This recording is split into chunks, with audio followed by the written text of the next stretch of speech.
Hey everyone, I checked out the Battlefield 5 open beta this past weekend and figured I'd share my thoughts on it. First off, the interface and menus were nice and clean. Smooth lines, but I don't really love how things were laid out. I think things could have been organized a bit better to make how and where to do things a bit more obvious.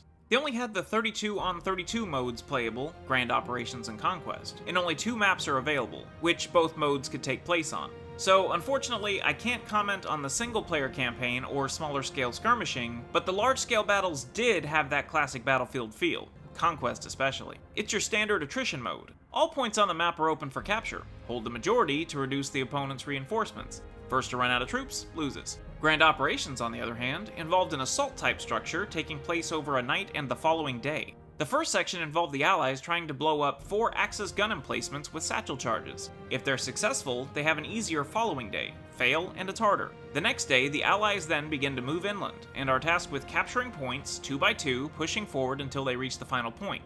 Obviously, the Axis side will try their best to prevent that.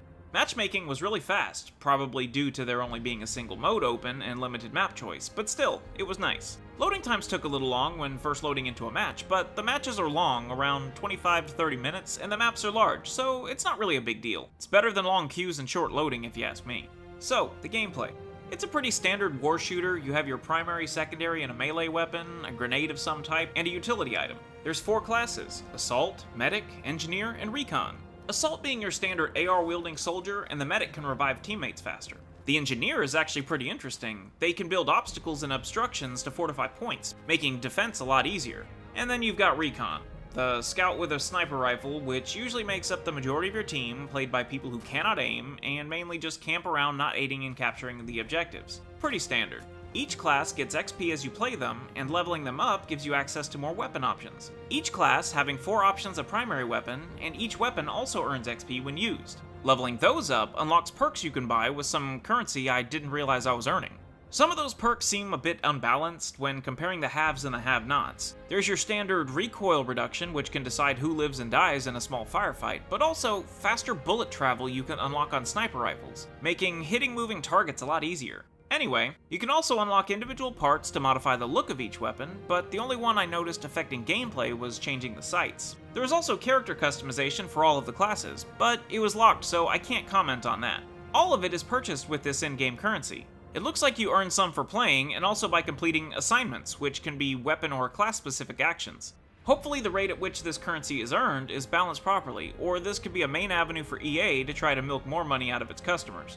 Obviously, it's too early to tell, but it is an EA game and their track record isn't pretty. But yeah, when playing I found myself dying frequently to unknown fire, and not knowing how it happened.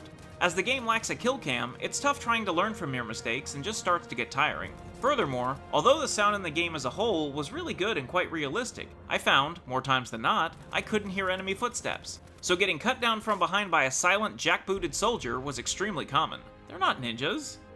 The death, revive, respawn mechanics overall were pretty annoying too. When you got downed, your character lays there and you have a bleed out timer. You can hold one button to try to prolong it and hope a nearby teammate sees you, or you can hold a different button to speed it up. The thing is, the player base doesn't seem to be interested in picking up downed teammates. I can't count how many times I've had people run right over the top of my body while I'm yelling medic, just tunnel visioned on getting back to the action, even those playing as the medic class. Part of that is on the players. But another part is that the indicator for someone bleeding out is too small and blends in too well with all the other things going on the screen. I'll admit there were times when I too just didn't see the indicator in time. Also, revive and pick up a weapon on the ground is the same button, so I've gone to pick up a downed player and managed to inadvertently steal their weapon at the same time. Obviously it's an easy fix, but it's an issue nonetheless. And so currently, since it appears the respawn timer doesn't really start until you've fully bled out, and it's unlikely someone will revive you, it's usually better to just give up and get to the respawn screen as quickly as possible, rendering the entire mechanic a waste of time.